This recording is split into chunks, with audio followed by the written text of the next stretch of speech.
Mahayuti seats sharing संदर्भात मुख्यमंत्री शिंदेंनी मोठं विधान केलंय। राज्यात लोकसभेच्या 16 जागा लढवणार आणि त्यापैकी 3 जागा या मुंबईतल्या असतील असं विधान शिंदेंनी केलंय।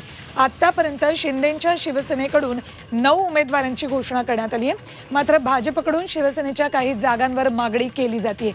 मात्र आता शिंदेंनी राज्यात 16 जागा लढवणार असल्याची घोषणा केल्यामुळे उर्वरित 7 जागांवरही लढणार हे जवळपास निश्चित झाले। एका इंग्रजी वर्तमानपत्राला दिलेल्या मुलाखतीत शिंदेंनी ही माहिती दिली। या 7 जागा कुठल्या जाणून घेऊयात आमचे प्रतिनिधी कपिल राऊत यांच्याकडून। कपिल, अत्यंत मोठं विधान मुख्यमंत्री एकनाथ शिंदे यांनी केलंय। या उर्वरित 7 जागा कुठल्या याची उत्सुकता आता सगळ्यांना आहे।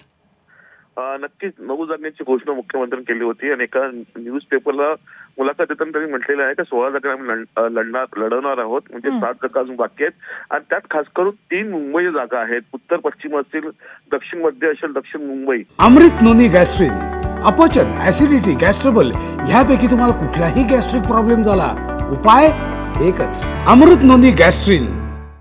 ह्या 3 जागा करायची एकनाथ शिंदे लढवू शकतात। त्याचबरोबर मग नाशिक असेल, ठाणे आहे, कल्याण डोंबिवली आहे आणि दुसरी गोष्ट म्हणजे संभाजीनगर जी आहे ती आता त्यात काउंट केली आहे। म्हणजे ह्या 7 जागा झालेल्या आहेत।